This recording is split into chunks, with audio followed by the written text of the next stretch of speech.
Hey folks, so we're going to take another look at a different version of a black and tan today. We're going to use Deschutes Vintage Ale for our stout. 9 months in various bourbon barrels is how it's listed. And just to make things appropriate, let's use a deschutes-helles-lager, both of which are from Costco, big box store. So, I'm waffling. The turtle has performed better in the past. So, I think we're going to go with turtle. This one didn't give us such a nice delineation. This is the perfect black and tan tool, which is slightly imperfect. This one does a much better job. So, let's go with the turtle. Put some eyeballs on there while we do this. Now, I had comments on the last one that you should only be doing this with Guinness and Harp. Why? That is not true, my friends. Any stout or porter and any lager or ale of your choice is completely acceptable. We do want to put a little head on the bottom. I'm sure there's a lot of jokes to be made about that comment. But we ain't going there because we're drinking beer. Although, I can think of 4 or 5 off the top of my head right off the bat.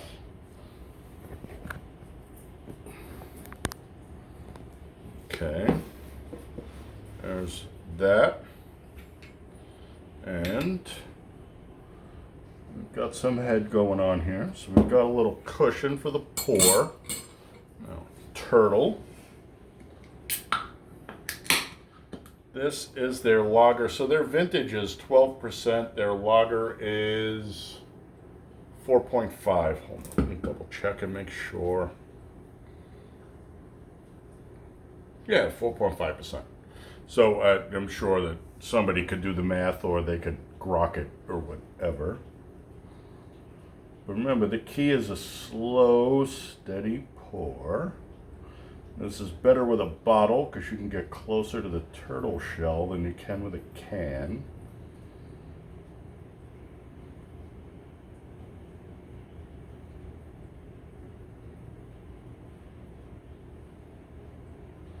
Turtle shell, by the way, has a name. It's called a carapace or a carapace, depending on how you wish to pronounce it. See, we're giving him a nice bath, so he's all nice and shiny and foamy.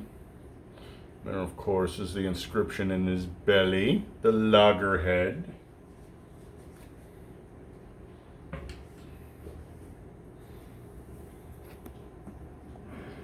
Alright, so you watched us pour it in it. It doesn't take a whole ton of skill. It's just a little practice like most things. And there's your really, really pretty delineation. Told you, man, I like that. Maybe at the end, we will try it with the perfect black and tan tool and see how that goes. But we did the whole video with Agave Ed, who goes by Pool Guy Saves on YouTube. So if you want to watch him save bunnies and tarantulas and snakes and whatnot from pools, geckos. I'm always glad when he saves geckos because I love geckos. I think they're awesome. Go over to YouTube, give him a little love. We're not going to run a temp, and we're not going to do the Biden thing. There's no real reason because this is a black and tan. So let's see how she tastes. Slip of the tongue.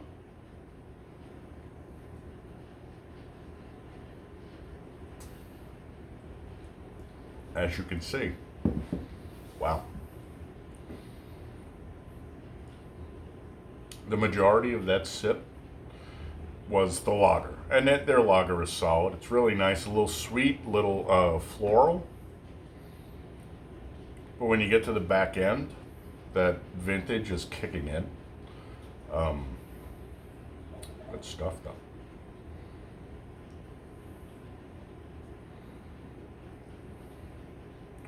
This is a pretty good combo. So we just did literally the vintage by itself in a Luigi, and the bitterness, the dark chocolate on the back end. Oh, excuse me. The bitterness and the dark chocolate on the back end seem to be working really, really well with the floral notes from the lager at this point. Excuse me.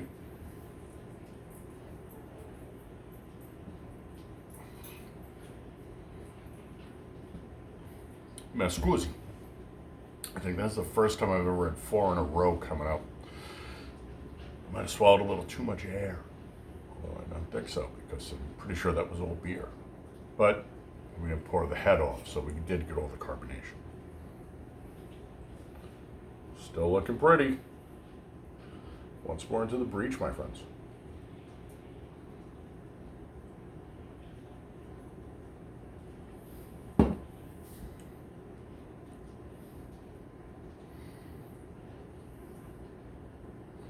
That works really, really well. It's a really nice, interesting combination. It's odd, and so you get a really nice mouthfeel. So you get intradental, soft palate, leakage out into the bugles. And when it hits the back of the throat, what you're getting is the confluence of the two flavors as they've cascaded together. Into just a really, really solid drink. This is nice. You're not getting the bourbon. You're not getting the burnt bread per se, because again, at 65, she was a really, really nice, rich pumpernickel. But the really light, floral, sharp, slightly bitter lager is cutting into this and really, really making a nice combination. Call them like I see them, man. So, for the win, you know what? We're going to pause. I'm going to knock this out because, you know, I'm willing to sacrifice for my art. I am. I'm just willing to sacrifice because I love you fuckers. You are my people. I will do this only for you and not because I've been drinking 12% beer. And after the first 8 ounces, I became prom date easy. So I'm going to knock this out. We'll be right back. We will once again try the perfect black and tan tool, but I got to tell you, man, I lean towards the turtle. Turtle is the shizzle, nizzle. Be right back. If I can get this to stop. All right. So I just took another big pull off of there. We're down to here now. And as you can see, there is no lager left. And that last hit of the lager, which was 20% of the hit, and the other 80% was the stout. Ooh, so good. And we started to really present with that nice, richer bourbon flavor. So, so good. I would say, though, that when you get down to this much lager and that much stout, you just mix them back up together because they'll be delicious. Anyway, I will be right back.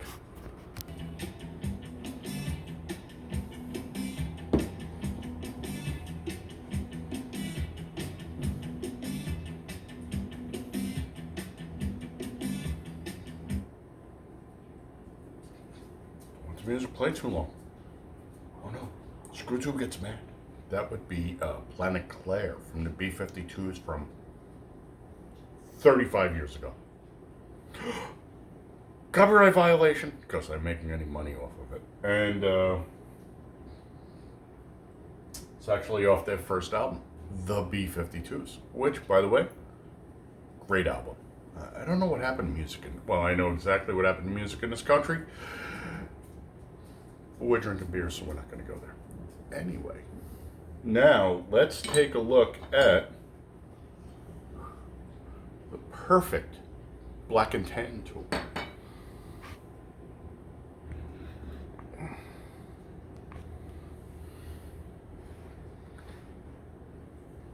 Hold on. Let me finish the last beer. want me to rinse it out? I'll rinse it out. Hold on a second. Ugh, people with your rules, man. Zoinks, Scoob.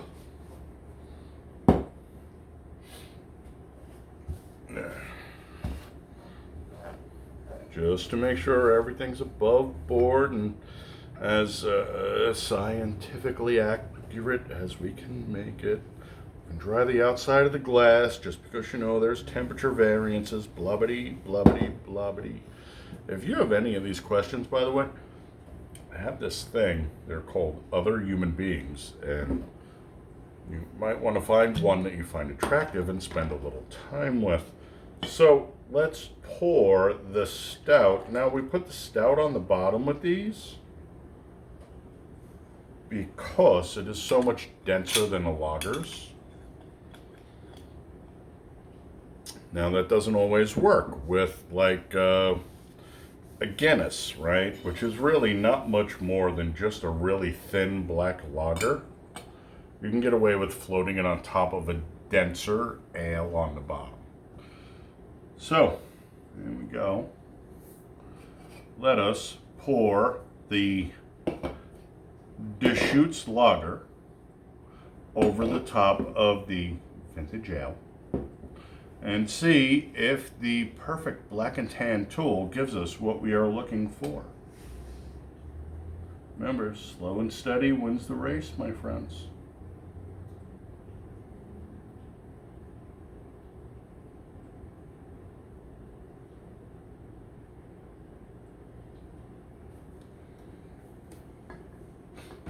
Luckily, I just happen to have another one on hand.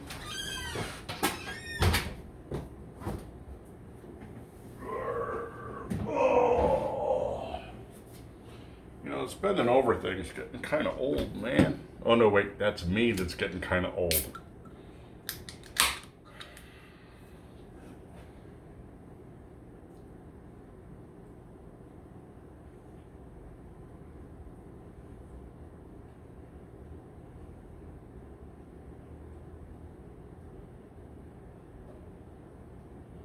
We're going to do the same as before. We're going to let the beer cover the carapace. In this case, it's not a carapace, it's a bulge in the middle of the glass. Excuse me. All right, do that just to make sure there's no mousse in the area that, you know, might be in a meet-up kind of mood. So, let's lift and take a look.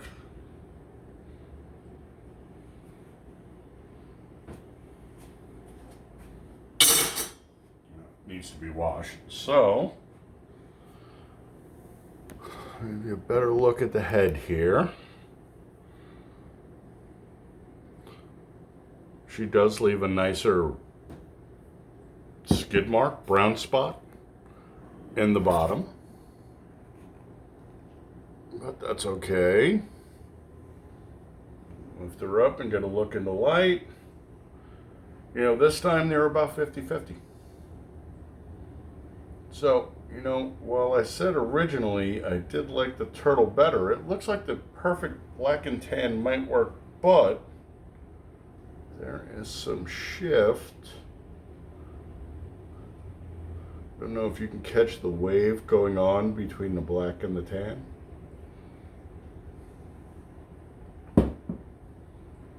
But if you have to suffer, right? I mean, you know, God forbid you have to suffer. Now, I don't know if it's going to screw anything up. Let's find out.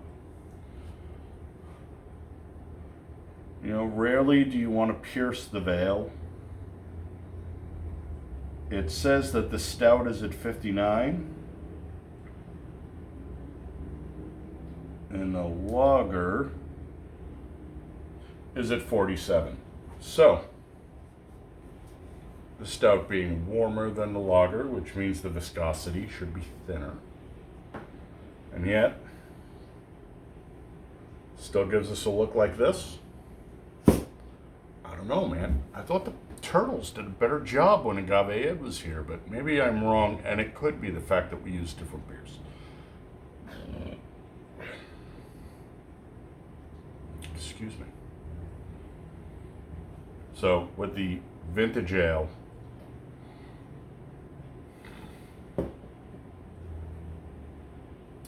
and another Deschutes product, their lager, it would seem that both are pretty close in comparison.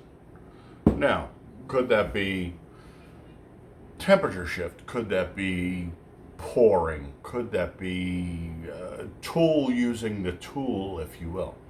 Yeah, of course, could be any of those, but this time they seem pretty neck and neck, so I don't know. Doesn't matter, because that's a delicious looking beer, and you know, when it's a delicious looking beer, you gotta do what you gotta do, my friends. Salute.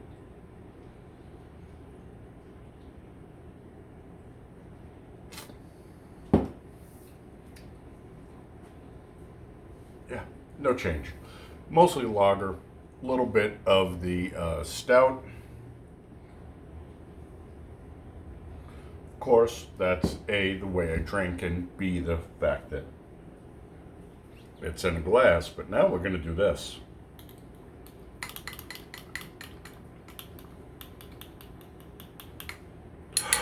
Heresy.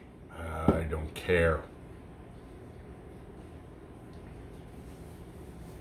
I know that there are people who are going to have an absolute meltdown over that, and I can give shit one. So I do have, I think I had an Irish pint and an Imperial pint in the cabinet, and the next go round, maybe we'll see what we can find, and we'll use those instead of the elevated craft glass. But the beautiful thing about the elevated craft glass is it does this, and life is good. Thanks for coming by, my friends, putting some eyeballs on. You know I love you. You are my people. Much love always. Big three. Happy, healthy, safe, honorable, dutiful, vigilant, gray man, and also hot and handy, because I live in a country full of people with sub-room temperature IQs. Hot and handy comes with its own laundry list of responsibilities that you're responsible for being responsible for. Doesn't mean you shouldn't take it seriously, and that doesn't mean that you shouldn't make sure that you are responsible every day anyway. So I will catch you on the next one. Thank you for coming by and putting some eyeballs on. Stout season, man, so we're gonna go and start doing the stouts, and it's raining right now, but as the temperature continues to go down, we'll be doing some fire pit videos, because I know you guys like those. If you like the video with Agave Ed, let me know. Pool Guy Saves is his YouTube handle, and you can watch him save bunnies and geckos and tarantulas and rattlesnakes and stuff. But if you want to see more of him, let me know. We'll drag him in for drink-alongs and stuff. Sound good? All right. I would love to get Millie back, but Millie has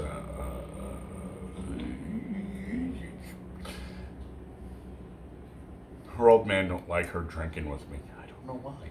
I can't figure out why.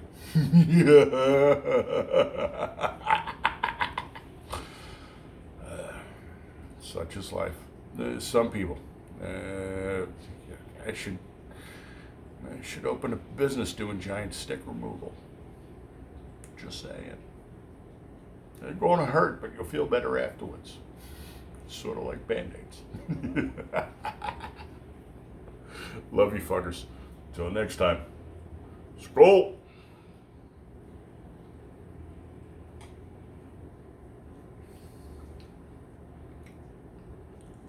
It's still a strong bourbon barrel stout, man.